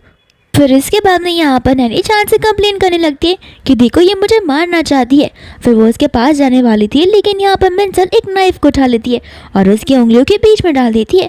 कहते कि बस यहाँ पर 19-20 का फर्क है, वरना अभी ये चाकू तुम्हारे हाथों पर होता। बेहतर होगा अगर यहाँ से उठो ना और फटाफट इसे खाकर खत्म कर लो। मैं वार्निंग बार बार नहीं देती। नैनी तो यहाँ पर डर के मारे खाने लगती है। चांद कहता है कि आकर यहाँ पर चल क्या रहा है, अगर तुम्हें किसी चीज़ से प्रॉब्लम है तो तुम मुझे आकर बोलो, ऐसे लोगों को बोली मत करो। मिंसल यहाँ पर कहने लग जाती है कि जब तक मैं महाराजा को बोलूँगी तब तक महाराजा सो के उठेंगे, उन्हें बताऊंगी, उसके बाद वो सोच विचार करने के बाद एक कंक्लूजन पर आएंगे। लेकिन मैं यहाँ की खुद की क्वीन हूँ, मैं खुद का ध्यान खुद रख सकती हूँ। इन चीज़ें कैसे सॉर्ट करनी है, कैसे प्लेस पर लानी है, वो मुझे पता है। और तो यहाँ पर वो चांद का मुंह ही बंद करवा देती है। फिर बाद में यहाँ पर नैनी कहने लगती है कि अगर मैंने इतना सारा एक और बाइट भी लिया तो फिर मेरा पेट पूरा फट जाएगा। मिंसल कहते कि मत खाओ, मैं तुम्हारे पेट को फाड़ कर उसके अंदर डाल दूंगी। नानी यहाँ पर डर जाती है और चांद से माफ़ी मांगने लगती है। कहते कि आप अक्सर घर पर नहीं हुआ करते हो, तो फिर मैं यहाँ पर खाना बनाती ही नहीं हूँ। मैं जो कुछ बचा कुचा होगा वही मैं आपके बेटे को खिला देती हूँ, और आप जो मुझे डेली का $100 दिया करते हो वो मैं अपने पास रखती हूँ। मैं घर पर खाना तक नहीं लाती हूँ। एंड यहाँ पर यंग मास्टर एरिक हमेशा मुझे बर्गर बनाने के लिए कहा करते थे, तो गुस्से में मैंने यहाँ पर सारे पैसों का बर्गर ला दिया और उसे आज ज़बरदस्ती में खिलाने लग रही थी। लेकिन यहाँ पर आकर मिंसल मुझे मारने लगी। फिर यहाँ पर चांद को समझ आता है कि इसमें तो मिंसल की कोई गलती नहीं है, वो तो बस यहाँ पर एरिक को बचाना चाहती थी, और वह समझ जाता है कि उसे गलती हुई है। मिंसल यहाँ पर उसके व्हीलचेयर पर लात मारकर उसे यूजलेस बुलाकर वहाँ से जाने लगती है, जहाँ पर चांद उसे वहीं पर रुकने के लिए कहता है। फिर बाद में यहाँ पर मिंसल एरिक को कहती है कि मुझे तुम्हारे डैडी से कुछ बात करनी है, तब तक तुम जाकर ऊपर कार्टून देखो। फिर चांद यहाँ पर उसे कहने लग जाता है कि देखो, भले यहाँ पर तुम्हें किसी चीज़ से प्रॉब्लम हो तुम उसे सॉर्ट करो, लेकिन वायलेंस का इस्तेमाल कर नहीं, क्योंकि एरिक तुम्हारे सामने होता है। मिंसल यहाँ पर कहने लग जाती है कि जिस तरीके का अत्याचार उस बेचारे ने सहा है ये तो कुछ भी नहीं है। जान यहाँ पर कुछ कहने जा रहा था, जहाँ पर मिंसल उसके बड़े करीब आ जाती है एंड बाद में वो उसे एक्सप्लेन करने लगती है कि एक बार तुम अपने बच्चे के बारे में तो सोच कर देखो। वो डेली स्कूल जाता है, जहाँ पर स्कूल जाते टाइम उसे बच्चे बुली क्या करते हैं। वो घर पर आता है जहाँ पर नैनी गुस्से में उसे खाली लेफ्ट ओवर्स खाने देती है, जो कि उसकी हेल्थ को भी बिगाड़ सकता है। वो प्लेग्राउंड जाता है तो भी बच्चे उसे बुली क्या करते हैं, एंड वो बेचारा तुम्हें ये सब नहीं पता था ताकि वो तुम्हें डिस्टर्ब ना कर सके। वो तुम्हारे बारे में सोच सकता है लेकिन तुम उसके बारे में नहीं। मैं भी एक मदर हूँ और मुझे भी पता है कि मेरे बच्चे क्या सोच सकते हैं। एंड यहाँ पर फर्स्ट टाइम हम मिंसल की आंखों में आंसू देखते हैं, जहाँ पर वो बहुत ज़्यादा इमोशनल हो जाती है। कहती है कि अगर कोई मेरे बच्चे को बुली करेगा तो मैं उसे बिल्कुल नहीं छोड़ने वाली। एंड एरिक को मैं यहाँ पर अपने बच्चे की तरह ही मानती हूँ। फिर बाद में यहाँ पर चांद उसे एरिक की मम्मा बनने के लिए कहता है। मिंसल यहाँ पर शॉक हो जाते हैं और उसे कहते हैं कि वापस बोलो तुमने क्या कहा। चांद कहता है कि मेरा मतलब ये है कि एक एनुअल फंक्शन होने वाला है उसके स्कूल में, तो मैं चाहता हूँ कि तुम उसकी मम्मा बनने का नाटक करो, और मैं उसके लिए एक दिन के लिए तुम्हें 5 लाख देने के लिए रेडी हूँ। मिंसल कहते कि रहने दो, 5 लाख की ज़रूरत नहीं है, मैं ऐसे तुम्हारे साथ चलने के लिए रेडी हूँ। एंड चांद भी यहाँ पर खुश हो जाता है। फिर इसके बाद में यहाँ पर वो लोग उस एनुअल स्पोर्ट्स फंक्शन में चले जाते हैं, जहाँ पर चांद अपने बेटे का शूलेस बांध रहा था।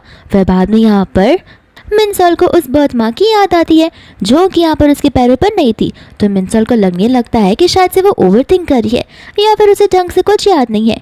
इतने में यहाँ पर मिंसल को किसी का कॉल आने लगता है, एंड ये कॉल होता है असिस्टेंट का। असिस्टेंट के अकॉर्डिंग यहाँ पर वो उसे कॉल कर रहा था, जो कि एरिक की रियल मॉम है, लेकिन उसे पता नहीं होता कि वो तो मिंसल ही है। उसे यहाँ पर आवाज़ सुनी सुनी सी तो लगती है, लेकिन यहाँ पर उसे कंफर्मेशन नहीं मिलता। वो उसे कहता है कि आप वापस आ जाइए, बॉस आपके साथ शादी करने के लिए रेडी हो जाएंगे। मिंसल यहाँ पर कहते कि मुझे किसी के साथ शादी नहीं करनी, मैं अपने बच्चे को तो ढूंढ कर ही रहूँगी। एरिक यहाँ पर उदास होता है क्योंकि एज यूजुअल हर टाइम की तरह इस बार भी उसके डैड उसके साथ स्पोर्ट्स कॉम्पिटिशन में पार्टिसिपेट नहीं कर सकते। उसके डैड यहाँ पर यानी कि चांद मन में सोच रहा होता है कि काश ये सब कुछ जाओ की वजह से हो रहा है, अगर मैं ये सब नाटक नहीं करता तो आज मैं मेरे बेटे का इस कंपटीशन में साथ दे पाता। इतने में यहाँ पर जाओ आ जाता है, जो कहता है कि अगर तुम हैंडीकैप्ट हो तो तुम्हें घर पर ही रहना चाहिए। तुम्हें नहीं लगता कि ये बहुत एम्बैरेसिंग मोमेंट है तुम्हारे लिए। फिर बाद में यहाँ पर एरिक भाग कर चला जाता है मिंसल के बारे पे, एंड यहाँ पर वो मिंसल को कान में जाओ के बारे में बताने लगता है, और वो जाओ को एज ए विलन बताता है। मिंसल कहती तुम टेंशन मत लो, मेरे पास ऑलरेडी एक आइडिया है। यहाँ पर उसे गुस्सा आता है, तो फिर मिंसल आगे बढ़ती है, जहाँ पर उसकी फैमिली तो पूरी डर जाती है। लेकिन जाओ यहाँ पर मिनसोल को वार्निंग देता है कि ये तुम्हारा घर नहीं है, ये स्कूल है। अगर तुम यहाँ पर हाथापाई करोगी तो लॉस तुम्हारे एरिक का ही होगा, उसे स्कूल से रस्टिकेट कर दिया जाएगा। यहाँ पर तो चान को भी बड़ा गुस्सा आ रहा होता है, लेकिन वो बेचारा चाह कर भी कुछ नहीं कर पा रहा था। जाओ यहाँ पर चान को सेम चीज़ ऑन रिपीट कहे जा रहा था, डिसेबल हो तो यहाँ से चले जाओ। साथ साथ उनका बदतमीज बेटा यहाँ पर उन्हें चिढ़ा रहा होता है। यहाँ पर मिनसोल को और गुस्सा आता है, लेकिन चान यहाँ पर उसे उनके पीछे जाने से मना कर देता है। वो कहते हैं कि माफ़ कर देना, ये सब कुछ मेरी वजह से हो रहा है। एरिक कहते हैं कि आप टेंशन मत लो, यहाँ पर मेरे बड़े भैया के पास एक बड़ा अच्छा सा आइडिया है। फिर यहाँ पर चान से कहता है कि मैं तुम पर ट्रस्ट करता हूँ। एंड यहाँ पर हमें समझ आ रहा था कि मिनसोल के पेट में बटरफ्लाई जा रही होती है इस बात को सुनकर। फिर बाद में यहाँ पर ये कॉम्पिटिशन की शुरुआत हो जाती है। फिर इसके बाद में यहाँ पर होस्ट उन सभी को गेम्स के रूल बताने लग जाता है, जहाँ पर उन्हें एज ए फैमिली ऑफ 3 या फिर 4 अपने आप को साथ में लाना था और अपने पैरों को एक दूसरे के साथ में ज्वाइन करना था एक रोप की मदद से। फिर यहाँ पर उनमें एकता कितनी है दौड़ते हुए ये दिखाना था। यहाँ पर सभी लोग होते हैं जो कि एरिक का और उसके डैड का यानी कि चान का मजाक उड़ा रहे होते हैं कि आखिर व्हीलचेयर में कोई कैसे भाग सकता है, और ऐसे भी व्हीलचेयर कोई पैर का हिस्सा थोड़ी ना है जो यहाँ पर व्हीलचेयर के साथ हमें भागना होगा। चान यहाँ पर नर्वस हो जाता है और वो मिनसोल से कहते हैं कि क्या हम यहाँ से जा सकते। मिनसोल कहते कि अरे कुछ समय पहले तुमने मुझसे बड़ा अच्छे से कहा कि मैं तुम पर ट्रस्ट करता हूँ और अब तुम इस गेम से भागना चाहते हो। फिर बाद में यहाँ पर जामन में कह रहा होता है कि आज तब पता ही चल जाएगा कि 6 साल से व्हीलचेयर पर रहने का नाटक कर रहा है या फिर ये सचमुच चल नहीं पाता है। एंड यहाँ पर बाद में गन शॉट हो जाता है, जहाँ पर इस गेम की शुरुआत हो जाती है। फिर इसके बाद में यहाँ पर सभी की फैमिलीज भागने लग जाती है, लेकिन यहाँ पर एरिक की फैमिली वहीं पर रुकी हुई होती है। एरिक कहता है कि कुछ तो रास्ता निकालो। एंड यहाँ पर मिनसोल चान को अपने पेगी बैंक राइड देने के रेडी होती है। चान कहता है कि तुम क्या पागल हो, मैं इन सभी लोगों के सामने तुम्हारे बैग पर आऊँगा, ये तो पॉसिबल ही नहीं है। मिनसोल कहते कि तुम यहाँ पर ये चीज़ को देखना चाहते हो या फिर अपने बच्चे को हारता हुआ देखना चाहते हो, तुम्हें ये काम एरिक के लिए करना ही होगा। दूसरा यहाँ पर जाओ का बेटा कह रहा होता है कि डैडी हमें और तेज़ी से भागना होगा क्योंकि यहाँ पर हम हार जाएंगे। तो फिर यहाँ पर जाओ और मिया जो होते हैं अपने दोस्तों का इशारे करते, जहाँ पर उनके गधे दोस्त खुद ब खुद ही नीचे गिरने का नाटक करते हैं। एंड यहाँ पर उस बच्चे को लग रहा होता है कि मेरे मॉम डैड तो सबसे बेस्ट है पूरी दुनिया में। लेकिन यहाँ पर पीछे से बड़ी स्पीड में यहाँ पर मिनसोल आ रही होती है एरिक और चान को लेकर, जिसे देखकर सभी लोग शॉक हो जाते हैं और उन्हें सपोर्ट करने लग जाते हैं। चान को यहाँ पर बड़ा एम्बैरस लग रहा होता है, उसे लगता है कि मैंने अपनी रॉयल फैमिली का नाम तो खराब ही कर दिया होगा। यहाँ पर पीछे से असिस्टेंट उसका व्हीलचेयर लेकर भाग रहा था, जहाँ पर वो बेचारा तो जाओ की फैमिली से भी तेज भाग रहा होता है। एंड बाद यहाँ पर फाइनली ये रेस खत्म हो जाती है, जहाँ पर मिनसोल सबसे पहले आती है। चान की तो यहाँ पर हालत ही खराब हो गई थी, उसे इतना डिजीनेस फील हो रहा था कि ऐसा लग रहा था कि वो भी वॉमिट कर ही देगा। दूसरा यहाँ पर एरिक को गोल्ड मेडल मिल जाता है, जहाँ पर वो बहुत खुश हो जाता है, साथ साथ मिनसोल भी। एंड यहाँ पर उन दोनों को खुश देखता चान भी खुश होता है कि ये वुमन तो बहुत ज्यादा ही काइंड हार्टेड है। यहाँ पर चान स्माइल कर रहा था, जहाँ पर असिस्टेंट को समझ आ रहा था कि आखिर क्या चल रहा है। दूसरा यहाँ पर जाओ इस चीज़ को पॉज करने लगता है, कहता है कि मैं इस गेम में हार नहीं मानता क्योंकि यहाँ पर तो चीटिंग की गई है, फैमिली को तीनों को साथ में रन करना था, लेकिन यहाँ पर वो तीनों साथ में रन नहीं कर रहे थे। मिनसोल यहाँ पर उसे गेम के रूल्स वापस समझाती है, कहती कि देखो फर्क बस इतना था कि यहाँ पर हम तीनों के पैर टच हुए थे, तो इसमें प्रॉब्लम क्या है। यहाँ पर साथ साथ में वो स्टिक को तोड़ भी रही होती है, जहाँ पर वो वहाँ के होस्ट से कहती है क्यों मैं सही कह रही हूँ ना। एंड यहाँ पर होस्ट मिनसोल का साइड लेता है। मिनसोल यहाँ पर जाओ से कह देती है कि अगर हार मानने की क्षमता नहीं है तो फिर तुम पार्टिसिपेट भी मत किया करो ना। एंड यहाँ पर उनका बदतमीज बेटा चिल्ला चिल्ला कर कहने लग जाता है कि मुझे वो गोल्ड मेडल चाहिए। फिर यहाँ पर जाओ से डांट लगाता है और थप्पड़ मारता है, कहता है कि मुंह बंद रखो, घर जाकर मैं रियल गोल्ड वाला मेडल तुम्हारे लिए बनवा दूंगा, तब तुम खुश हो जाना। इतना कहकर वो उसे वहाँ से लेकर चला जाता है। दूसरा यहाँ पर मियाँ की फ्रेंड से खुद ब खुद सामने आ जाती है और वो लोग मिनसोल को थैंक यू बोलते हैं, कहते कि आज तुम्हारी वजह से फर्स्ट टाइम इस कॉम्पिटिशन में जाओ की फैमिली के अलावा कोई जीता है, वरना हर बार हमें जानबूझकर हार माननी पड़ती है क्योंकि अगर हम ऐसा नहीं करते तो उसकी फैमिली हमें बुली करती और फिर हमारा लिस्ट से नाम हट जाता, और डर के मारे हम ये सब नहीं किया करते। लेकिन आज तुमने सारी बाउंड्रीज को तोड़ दिया है। और वो लोग यहाँ पर उसे एरिक की मम्मा कर एड्रेस कर रहे थे। मिनसोल कहने वाली थी कि वो एरिक की मम्मा नहीं है, लेकिन वो एरिक की शक्ल देखती है एंड यहाँ पर वो चीज़ वो रिवील नहीं करती है। फिर बाद में यहाँ पर रात हो जाती है जब तक हैरी वो लोग कार में जा रहे होते एंड यहाँ पर एरिक सो गया था। चान यहाँ पर मिंसल को थैंक यू बोलने लगता है कि तुम्हारी वजह से फर्स्ट टाइम मैंने एरिक को इतना खुश देखा है, वरना हमेशा एनुअल स्पोर्ट्स कंपटीशन के टाइम पे उदास रहा करता था। मिंसल कहती कोई बात नहीं है एंड चान यहाँ पर उसके साथ फ्लर्ट करने लगता है, जहाँ पर मिंसल उसे गुस्सा करती है एंड उन दोनों के बीच में एक ऑकवर्ड सा साइलेंस हो जाता है। फिर गाड़ी यहाँ पर इमरजेंसी ब्रेक मारती है जहाँ पर मिंसल उसके लैब पर आ जाती है। तो फिर यहाँ पर वो उसे कहता है कोई बात नहीं, तुम यहाँ पर आराम कर सकती हो जब तक हम घर पर नहीं पहुँचते। मिंसल को लगता है ये अब मुझे उतना हेट नहीं करता जितना पहले किया करता था। फिर बाद में यहाँ पर वो लोग घर पर आ जाता है जहाँ पर असिस्टेंट कहते हैं कि मैं यंग मास्टर को उनके कमरे में रखता हूँ, तब तक आप मैडम को लेकर जाइए। एंड यहाँ पर चान से ज़्यादा तो असिस्टेंट को शराता। फिर बाद में यहाँ पर चांद तो अपने पैरों पर खड़ा होकर उसे बेडरूम तक छोड़ता है। फिर यहाँ पर वो कुछ एग्रीमेंट्स को देखता है, लेकिन यहाँ पर उसका बड़ा मन करता है कि काश एरिक की रियल मम्मा मिंसल ही होती। दूसरा यहाँ पर वो उस एग्रीमेंट्स को देखकर बहुत ज़्यादा गुस्से में आ जाता है। फिर इसके बाद में यहाँ पर वो सभी लोग एक इवेंट में चले जाते हैं जहाँ पर चांद अपने बेटे एरिक को मोटिवेट करता है। फिर बाद में यहाँ पर वो चांद से पूछने लगती है कि आखिर हम यहाँ से कब जाएंगे, कितना बोरिंग है ये सब कुछ। चांद यहाँ पर उसे इग्नोर कर देता है, जो चीज़ यहाँ पर मिंसल को बड़ी बुरी लगती है। वो असिस्टेंट से कहते कि क्या हुआ, ये क्या लॉस पे चल रहा है आजकल।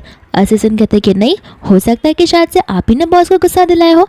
मिंसल कहते कि ऐसा तो नहीं हुआ, मैंने उसे प्रवोक भी नहीं किया और मैं कहाँ मगरमच्छ के मुंह में खुद हाथ डालने जाऊंगी। तो वह यहाँ पर एरिक मिंसल को समझाने लगता है कि देखो बड़े भैया, आपको डैडी के साथ बहुत अच्छे से रहना है एंड डैडी यहाँ पर हैप्पी हो जाएंगे। फिर बाद में यहाँ पर आ जाती है डेजी, जहाँ पर डेजी उसकी कजिन सिस्टर होती है। यहाँ पर भी उसकी सिस्टर उससे ड्रिंक देने लगती है। मन यहाँ पर डेजी कह रही थी कि काश उसे मैंने ड्रिंक्स में ज़्यादा ड्रग्स मिला दिए होते तो आज भी मेरे सामने खड़ी भी नहीं हो पाती। फिर बाद में यहाँ पर वो उसे वापस से ड्रिंक्स ऑफर करती है, जहाँ पर मिंसल उसे लेने से हेजिटेट करती है। यहाँ पर मिंसल उस ड्रिंक्स को एक्सेप्ट तो करती है लेकिन उसे वापस रख देती है। बाद में यहाँ पर वो उसे बियर के ग्लास देने लगती है, कहती कि देखो इस छोटी सी ड्रिंक से क्या ही होगा, हमें तो ये पीना चाहिए। फिर बाद में यहाँ पर मिंसल उस ड्रिंक को पी लेती है, जहाँ पर ऐसा लग रहा होता है कि इसके पीछे भी यहाँ पर डेजी की कुछ चाली होती है। मिंसल यहाँ पर अपने सेंसेस से बिल्कुल नहीं होती है वो ड्रिंक पीने के बाद में। एंड यहाँ पर एरिक उसका ध्यान रख रहा था, बट ज़्यादा टाइम तक वो उसका ध्यान नहीं रख पाता है। वो कहता है कि आप यहीं पर रुको, मैं डैडी को बुला कर आता हूँ, और वो उसे वहाँ छोड़कर चला जाता है, जहाँ पर वो ज़मीन पर ही लेट जाती है। फिर बाद में यहाँ पर आ जाता है चांद उसे लेने के लिए, और वो भी अपने पैरों पे। मिंसल उसे देखकर यहाँ पर 6 साल की बात को याद करती है। फिर जैसे उसे यहाँ पर उठाता है वो उसे किस कर देती है, कह रही कि तुम्हें इतना आने में टाइम क्यों लग गया, तुम्हें पता है लोग मुझे कितना परेशान किया करते। चांद को यहाँ पर समझ में आ रहा था कि उसे समझ नहीं आ रहा है कि वो चांद है। एंड यहाँ पर वो उससे पूछता है कि आखिर कौन तुम्हें परेशान कर रहा है। मिंसल कहते कि वही मेरा ओल्ड बुड्ढा बॉस, जब देखो तब मुझे इग्नोर करता है एंड पता नहीं क्यों आज वो मुझसे बहुत गुस्से में है। चांद यहाँ पर उसे पूछने लगता है कि आखिर तुम यहाँ पर दूसरे बिजनेस के बारे में क्यों ढूंढ रही हो, तो फिर तुम्हारे बॉस को गुस्सा ही आएगा ना। मिंसल यहाँ पर कहने लगती है कि मैं दूसरे बिजनेस को नहीं ढूंढ रही, मैं इस पर्टिकुलर इंसान के बिजनेस का पता लगा रही हूँ, क्योंकि वहाँ पर उसने मेरे बच्चे को कैप्चर कर रखा है और मैं अपने बच्चे को छुड़ा कर ही रहूँगी। चांद को लग रहा होता है कि वो मनगढ़ंत कहानियाँ बना रही है, इस वजह से वो हंसते हुए उसे वहाँ से लेकर जाने लगता है। एंड दूसरा हम यहाँ पर जाओ को और धर्मिया को देखते हैं, जहाँ पर वो लोग उस एरिया का सीसीटीवी फुटेज देख रहे होते हैं। जाओ तो यहाँ पर तिलमिला ही जाता है चांद को अपने पैरों पर खड़ा देखकर। फिर बाद में यहाँ पर जब वो उठती है तो फिर यहाँ पर उसे समझ नहीं आ रहा होता कि आखिर क्या चल रहा है। तब जाकर उसे याद आता है कि आखिर क्या क्या हुआ था, और यहाँ पर वो सोचने पड़ जाती है कि न जाने ये उठेगा और इसे कुछ याद भी होगा नहीं, तो चुपचाप वो वहाँ से भाग जाती है, जहाँ पर चांद मन ही मन मुस्कुराने लग जाता है। इसके बाद में यहाँ पर जब वो आती है एरिक उसे देखकर बड़ा खुश हो जाता है, कहता है कि मैं आपको कहाँ कहाँ नहीं ढूंढ रहा था, मैंने डैडी को भेजा था आपकी हेल्प करने के लिए, लेकिन डैडी भी गायब हो गए। यहाँ पर चांद बड़े ही फ्लर्टिंग वे में से कहने लगता है कि डैडी और तुम्हारी जो मम्मा है, मेरा मतलब है कि मिंसल है, हम एक गेम खेल रहे थे। मिंसल यहाँ पर नर्वस होने लग जाती है। फिर बाद में मिंसल एरिक को लेकर चली जाती है, जहाँ पर चांद से कह देता है कि इस एरिक की मम को कॉल कर कह दो कि अब उसे वापस आने की ज़रूरत नहीं है, ऐसे भी बहुत इंतज़ार कर चुका हूँ मैं उसका। वो इंसान मुझे अच्छे से रिस्पॉन्स देने के लिए भी रेडी नहीं है और अपने बच्चे को भी लेने के लिए रेडी नहीं है, जहाँ पर हम साथ में फैमिली बना सकते हैं। उससे कह देना कि मैं किसी और को पसंद करता हूँ। फिर यहाँ पर असिस्टेंट कॉल करके मिंसल को सब कुछ बताता है, जहाँ पर मिंसल कहती है कि तुम क्या पागल हो, मैं अपने बच्चे को तुम्हारे पास कैसे छोड़ सकती हूँ, अब तो मैं ना तुम्हें छोड़ूंगी और ना तुम्हारे बॉस को छोड़ूंगी। फिर बाद में यहाँ पर वो लोग कार से जा रहे होते हैं, जहाँ पर मिंसल बहुत गुस्से में होती है। चान यहाँ पर उसे बुलाता है लेकिन वो उसे गुस्से में रिस्पॉन्स करती है। फिर चान अपना मन बदल लेता है, कहता है कि मुझे तो इससे बात करनी नहीं है, कितनी रूड तरीके से ये मुझसे बात कर रही है। फिर बाद में यहाँ पर मिंसल उससे माफ़ी मांगती है, कहते हैं कि मेरा दिमाग ऑलरेडी किसी के ऊपर खराब है। चान कहते हैं कि बताओ तुम्हारा दिमाग किस पर खराब है। एरिक भी बोलता है कि बताओ तुम्हें किसने बोली क्या, मैं उसे नहीं छोड़ूंगा। एंड यहाँ पर बाप बेटे दोनों मिंसल का साइड लेना शुरू कर देते हैं। मिंसल बाद में यहाँ पर उसे उस सिचुएशन के बारे में बताने लगती है जो कि यहाँ पर उससे असिस्टेंट ने उसे कॉल पर कहा हुआ था। यहाँ पर दूसरा असिस्टेंट इन सारी बातों को सुनकर शॉक हो जाता है, कहता है कि मैंने तो ये सारी बातें एरिक की रियल मम्मा से कही थी। तो फिर यहाँ पर मिंसल मैडम ये सब क्यों कह रही है। तब उसे क्लिक होता है कि हो सकता है कि मिंसल ही उसकी रियल मम्मा हो। तो फिर यहाँ पर वो उन्हें बताने लग जाता है, लेकिन इसके पहले कि वो अपना सारा का सारा सेंटेंस कंप्लीट करे वहाँ पर एक बड़ी सी ट्रक आती है जो कि उन्हें टक्कर मार देती है। एंड यहाँ पर जैसे ही उनकी आंखें खुलती है वो तीनों के तीनों लोग यहाँ पर स्टोरेज रूम में होते हैं। मिंसल यहाँ पर होश में आते ही चान को उठाना शुरू कर देती है, जहाँ पर चान भी धीरे धीरे होश में आ जाता है। उसे समझ नहीं आ रहा होता कि आखिर क्या चल रहा है। मिंसल कहते हैं कि फिलहाल पता लगाने का समय नहीं है, हमें जल्दी से एरिक को यहाँ से लेकर भागना होगा। फिर वो उसके हाथों के रोप को खोलती है और उसे उठने के लिए कहती है। चान कहते हैं कि लेकिन मेरा व्हील चेयर यहाँ पर नहीं है, मैं कैसे चलूँगा। मिंसल बोलती कि नाटक करना बंद करो, मुझे पता है कि तुम चल सकते हो। तो फिर वो कहते हैं कि तुम्हें कैसे पता। वो बताने लग जाती है कि आज सुबह सुबह जब मैं उठी थी तब तुम मुझे एक बात बताओ, बेडरूम में व्हीलचेयर था तो नहीं, तो फिर तुम बेड पर कैसे आए रहोगे। ये तो ऑब्वियस सी बात है कि मुझे पता है तुम्हारे बारे में। फिर बाद में यहाँ पर वो उसे पूछने लग जाता है, तो तुम्हें नहीं लगता कि तुम्हें मेरे पर गुस्सा होना चाहिए कि मैंने तुमसे झूठ कहा। मिंसल कहती है कि इसमें मैं क्यों तुम पर गुस्सा हूँ, ऐसे भी कुछ ना कुछ रीज़न होगा ही जिस वजह से तुमने ये चीज़ को छुपाया होगा। और ऐसे भी तुम सिंगल पेरेंट हो, मैं तुम्हारी प्रॉब्लम को समझ सकती हूँ। तुम थोड़ा ना यहाँ पर किसी और को डिवाइस करने के लिए सब करोगे, इसके पीछे कुछ ना कुछ तो रीज़न होगा ही। फिर बाद में यहाँ से वो लोग एरिक को लेकर जाने वाले थे कि इतनी टाइम में यहाँ पर कैमरे से आवाज़ आने लगती है, जहाँ पर हम जाओ को देखते हैं और मियाँ को देखते हैं। जाओ तो यहाँ पे बड़ा खुश था, कहता है कि आखिर कब तक तुम हमें इस आंखों में पट्टी बांध कर रहने वाले थे। देखा तुम्हारी सच्चाई सामने आ गई है कि तुम पैर पर चल सकते हो। यहाँ पर चान कहने लगता है कि देखो तुम्हारी प्रॉब्लम मुझसे है, मुझे यहाँ से तुम ले जा सकते हो, लेकिन इन दोनों को तो छोड़ दो। जाओ कहता है कि नहीं नहीं देखो बेटा, हमें प्रॉब्लम सिर्फ तुमसे ही नहीं है, तुम्हारी पूरी फैमिली से है। तो मैं खाली एक जन का खात्मा क्यों करूँगा। ऐसे भी तुम वहाँ पर एक नाइट्रोजन की गैस को देख रहोगे, उसमें जहर मिला हुआ है। एंड यहाँ पर टाइमर भी लगा है, जैसे यहाँ पर टाइमर फटेगा खत्म होगा वैसे ही वो नाइट्रोजन वाली ग्लास फट जाएगी और पूरा धुआं फैल जाएगा और केमिकल फैल जाएगा। फिर जैसे तुम उसे स्मेल करोगे वो केमिकल तुम्हारे ब्रेन को पागल कर देगा एंड तुम सभी यहाँ पर तड़प तड़प कर मर जाओगे। और ऐसे भी एग्जिट करने के लिए ना यहाँ पर कोई डोर है ना कोई विंडो है, क्योंकि सारी चीज़ें मैंने बंद करवा दी है। जान यहाँ पर उस पर बहुत गुस्सा करने लगता है कि प्लीज़ उन्हें जाने दो, तुम्हारा प्रॉब्लम मेरे साथ है, तुम चाहो तो मुझे जान से मार भी सकते हो। मिंसल यहाँ पर कहने थे कि बस करो, उससे भीख मांगना बंद करो, मैं तो यहाँ पर मरने नहीं वाली, ना ही तुम मुझसे किसी को मरने दूंगी, मैं यहाँ से बाहर निकल कर ही रहूँगी। मियाँ कहती कि कर लो जितनी कोशिश करनी है कर लो, लेकिन हमें पता है तुम यहाँ से बाहर नहीं निकल सकती हो। मिंसल कहती कि एक बार मुझे बाहर आने दो, फिर देखना मैं क्या करती हूँ। यहाँ पर मियाँ कहती कोई बात नहीं, तुम जब तक बाहर आओगे तब तक तो हम यहाँ से चले गए रहेंगे, लेकिन मुझे भरोसा है कि तुम बाहर नहीं आ पाओगी। जाओ भी कहता है मैं इतना बुरा नहीं हूँ, मैं टाइमर लगा कर जा रहा हूँ, तुम अपना फैमिली टाइम स्पेंड करो, उसके बाद स्वर्ग में जाना और जाकर अपने भाइयों से हाथ मिलाना, उनसे मिलना और पूछना कि आखिर उनकी डेथ कैसी हुई थी। यहाँ पर बाद में चान जो होता है मिंसल से माफ़ी मांगने लगता है, कहता है कि इस सिचुएशन में तुम मेरी वजह से आई हो, मुझे माफ़ कर देना, मैं यहाँ पर कुछ कर भी नहीं पा रहा हूँ, मुझे समझ नहीं आ रहा कि आखिर मैं क्या कर सकता हूँ, लेकिन मुझे लगता है कि हमारी लाइफ का आखिरी मौका है जिसे मैं यहाँ पर रिग्रेट नहीं करना चाहता और मैं यहाँ पर तुमसे मेरी फीलिंग्स को कन्फेस करना चाहता हूँ। जहाँ पर चान अपनी फीलिंग्स को कन्फेस कर रहा होता है तो यहाँ पर फाइटर मिंसल रास्ता ढूंढ रही होती है उनके बाहर निकालने का।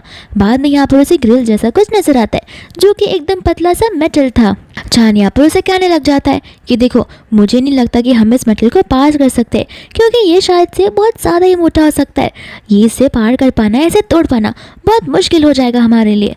तो फिर यहाँ पर मिंसल बोलने लगती कि अपना मुंह बंद रखो, कुछ कर तो नहीं रहे हो, बस बकवास किए जा रहे हो। एंड यहाँ पर मिंसल बड़ी बहादुरी के साथ में और अपनी स्ट्रेंथ के साथ में उस पतले से मेटल को तोड़ निकालती है, कहती कि अब तो बाहर निकल सकते हो ना। फिर बाद में यहाँ पर वो लोग जगह बनाकर वहाँ से बाहर निकल जाते, लेकिन यहाँ पर जैसे ही वो लोग बाहर आते जाते हैं वो पूरा का पूरा एरिया जंगल का होता है। उन्हें समझ नहीं आ रहा होता कि आखिर कहाँ जाना है। मिनसल यहाँ पर उसे समझाने लगती कि देखो, पहले के ज़माने में हमारे पास फ़ोन नहीं हुआ करते थे, इसका मतलब है कि मैप्स नहीं हुआ करते थे, तो फिर हम हमेशा तारों की डिस्टेंस की मदद से हमारा रास्ता तय करते थे। एंड यहाँ पर मिनसल एज अ आर्मी ट्रेनर उसे हर एक चीज़ आती है, ट्रेडिशन से लेके मॉडर्न तक। तो फिर यहाँ पर वो कहने लगता है कि मुझे तो स्टार्स को पढ़ना नहीं आता, हम अब कैसे जा सकते। मिनसल कहते कि मुझे तुमसे उम्मीद भी नहीं है, मुझे आता है। बाद में यहाँ पर वो लोग कैसे ना कैसे कर तो हॉस्पिटल की ओर पहुँच जाते हैं, जहाँ पर न्यूज़ चल रहा होता है। एंड न्यूज़ में उसकी बेचारा भाई और उसकी भाभी यानी कि मिया दोनों के दोनों रो रहे होते हैं अपनी भाई की डेथ पर, यानी कि छान की डेथ पर। सभी मीडिया वाले जो होते इस चीज़ को कवर कर रहे थे। यहाँ पर जाओ कह रहा था कि मुझे यकीन नहीं हो रहा है कि मेरे भाई का एक कार में एक्सीडेंट हो गया, काश उस कार में मैं बैठ पाता तो मैं खुदकुशी कर लेता और अपनी मेरे भाई के लिए जान दे देता। और यहाँ पर मियाँ भी रोई जा रही थी, जहाँ पर छान समझ रहा था कि ये लोग हमें रास्ते से क्यों हटाना चाह रहे, लेकिन अब मैं और सहन कर नहीं ले सकता, मुझे अपने आप को रिवील करना ही होगा। एंड यहाँ पर वो लोग प्लान बनाना शुरू कर देते। दूसर हम उस लोकेशन पे पहुँच जाते हैं जहाँ पर वो लोग अपना इंटरव्यू दे रहे थे। इतने में यहाँ पर वहाँ की लाइट्स बंद हो जाती है एंड उन्हें आवाज़ आने लगती है। एंड ऐसा कहा जा रहा था कि वो लीन और लियो की आवाज़ थी, जो कि उनके दो भाई थे। सभी रिपोर्टर्स यहाँ पर घबरा जाते हैं क्योंकि लाइट्स अचानक से बंद हो गई। मियाँ को तो लग रहा होता है कि कहीं भूत तो नहीं आ गया, या फिर क्या पता वो एक आत्मा हो। एंड यहाँ पर उन्हें एक परछाई नजर आती है जहाँ पर कोई ह्यूमन बींग खड़ा नहीं होता। वो परछाई यही सारी बातें कह रही थी। एंड जाओ ने जो गलतियाँ की है, जहाँ पर उसने अपने तीनों भाई का मर्डर करने की कोशिश की थी, वो सामने आ रही थी। सभी रिपोर्टर्स उस चीज़ को कवर करने लगते, रिकॉर्ड करने लगते, फोटोज लेने लगते। जाओ यहाँ पर तिल मिलाकर उन्हें धक्का मारने लगता है, उनके गार्ड्स भी उन्हें पीछे करने लगते। इतने में यहाँ पर जाओ चिल्ला उठता है, जहाँ पर छान खुद ब खुद सामने आता है और कहता है कि अब तो तुम्हारा बैंड बच चुका है। जाओ कहते हैं कि कैसे, मैंने सारे एविडेंसेस को मिला दिया है और तो मिटा दिया है, तुम क्या ही करोगे। इतने में यहाँ पर मिनसल फ़ोन लेकर आ जाती है जिसमें उस वीडियो रिकॉर्डिंग चालू था। एंड यहाँ पर जाओ उस फ़ोन को लेकर नीचे फेंक देता है, कहता है कि अब तुम कैसे भेजोगी। लेकिन जैसे वो फ़ोन को देखता है, वो वीडियो रिकॉर्ड नहीं हो रहा था, बल्कि वो वीडियो लाइव चल रहा था, जहाँ पर सभी लोग उसे देख पा रहे थे। उसका गुस्सा कुछ ज़्यादा ही बढ़ जाता है। मिनसल कहते कि अब गुस्सा करके क्या फ़ायदा है, क्योंकि अब तो तुम सदा जेल में जाने वाले हो, और वो भी उम्र कैद की सज़ा, या फिर क्या पता तुम्हें फांसी पर चढ़ाया जाए 2 जन की मर्डर करने का। एंड यहाँ से मिनसल जाने वाली थी, जहाँ पर मियाँ उठकर गुस्से में मिनसल को मारने के लिए आती है। साथ साथ यहाँ पर जाओ चाकू लेकर मिनसल के पास जाता है, लेकिन बीच में यहाँ पर छान आ जाता है, जहाँ पर वो चाकू उसे लग जाता है। मिनसल यहाँ पर रोने लग जाती है। छान कहता है कि मैं तुम्हारे लिए इतना तो कर ही सकता हूँ। फिर बाद में यहाँ पर वो लोग उसे लेकर हॉस्पिटल चले जाते हैं, जहाँ पर मिनसल रो रही होती है। वहाँ पर असिस्टेंट आ जाता है, जहाँ पर उसे भी बहुत ज़्यादा चोट लगी थी। असिस्टेंट यहाँ पर उन्हें वो वाली बात बताता नहीं है, वो वेट कर रहा था ताकि छान में ठीक हो जाए, और इसके बाद में ये गुड न्यूज़ वो उन दोनों को साथ में देगा। इसके बाद में यहाँ पर डॉक्टर छान को टेस्ट करने लगते, जहाँ पर छान होश में आ जाता है, लेकिन यहाँ पर छान को कुछ याद नहीं होता। डॉक्टर यहाँ पर पूछने लग जाता है कि लास्ट आपको क्या याद था। तो यहाँ पर छान बताने लगता है कि मुझे बस इतना याद है कि मैं 6 साल पहले मिडिल ईस्ट गया था, उसके बाद में मुझे किसी ने बचाया था, उसके बाद की मेमोरी मेरे पास नहीं है। यहाँ पर मिनसल को गुस्सा आ जाता है कि वो उसे भूल कैसे गया, और उसे बहुत बुरा लग रहा था क्योंकि उसके अकॉर्डिंग वो दोनों ऑलरेडी बहुत क्लोज हो गए थे। फिर बाद में यहाँ पर एरिक रोते हुए उसकी गोद पर बैठता है। फिर वो यहाँ पर एरिक के बारे में सब कुछ बताता है। एरिक यहाँ पर कहता है कि आपने तो हमें डरा ही दिया। फिर समझ आता है कि छान तो बस यहाँ पर नाटक कर रहा था। डॉक्टर के वहाँ से जाने के बाद मिनसल यहाँ पर अपनी उंगलियों को फोड़ना शुरू करती है और छान को मारना स्टार्ट कर देती है। कहती है कि तुम्हारी हिम्मत कैसे हुई मेरे साथ मजाक करने की, और ऐसा मजाक जहाँ पर तुम मुझे भूल चुके हो, तुम्हें तो मैं छोड़ने नहीं वाली। इसके बाद में वो एरिक को लेकर रेस्ट में चली जाती है, जहाँ पर उसे असिस्टेंट ये बात बताने ही जा रहा था कि छान मतलब कि रुको, मुझे पता है तुम क्या कहना चाहते हो। तुम यही कहना चाहते हो ना कि एरिक की मम्मा से हमें मिल लेना चाहिए, मुझे उनके साथ अपनी लाइफ आगे बढ़ानी चाहिए। लेकिन नहीं, मैं यहाँ पर मिनसल को प्यार करता हूँ और मैं आगे की लाइफ उसके साथ स्पेंड करना चाहता हूँ, बट मैं ये नहीं चाहता कि एरिक की मम्मा के साथ भी चीज़ें अनफेयर हो। तो फिर मैं यहाँ पर उन्हें कंपेंसेशन करने के लिए रेडी हूँ। असिस्टेंट बात बोलने ही वाला था, लेकिन छान यहाँ पर उसे बोलने नहीं देता। कहता है कि तुम उसकी मम्मा को कॉल लगा कर दो, मैं उससे बात करता हूँ। एंड यहाँ पर असिस्टेंट थोड़ा सा दूर चला जाता है क्योंकि उसे पता होता है कि मैडम किस तरीके से बात करती है, चिल्ला चिल्ला कर। फिर जैसे ही यहाँ पर वो कॉल लगाता है, मिनसल वहाँ पर आती है, जहाँ पर मिनसल का फ़ोन आता है। तो वो उसे पूछता है कि तुम्हें किसका कॉल आ रहा है। वो बताने लग जाती है उसी इंसान का जो मुझे परेशान करता है। छान कहता है कि रुको, तुम्हारे लिए मैं अभी उससे बात करता हूँ। एंड जैसे ही वो बात करने लगता है, यहाँ पर उसे डबल आवाज़ें सुनाई देती है, जहाँ पर उसे समझ आ जाता है कि आखिर क्या चल रहा है। फिर यहाँ पर असिस्टेंट उन्हें सारी बातें एक एक करके बताना शुरू करता है। छान और मिनसोल कहते हैं कि पहले बताने नहीं होता। यहाँ पर बाद में असिस्टेंट कहता है, मैं अभी तो सर को बताने की कोशिश कर रहा था, लेकिन यही मेरी बात सुनने के लिए रेडी थे। फिर बाद में यहाँ पर वो दोनों एक दूसरे को हक करने लगते हैं, जहाँ पर एरिक अपनी आंखें बंद कर लेता है। एंड फाइनली हमें उनके बीच में एक किसिंग सीन देखने मिलता है। एंड इसी सीन के साथ ही मूवी यहीं पर खत्म हो जाती है।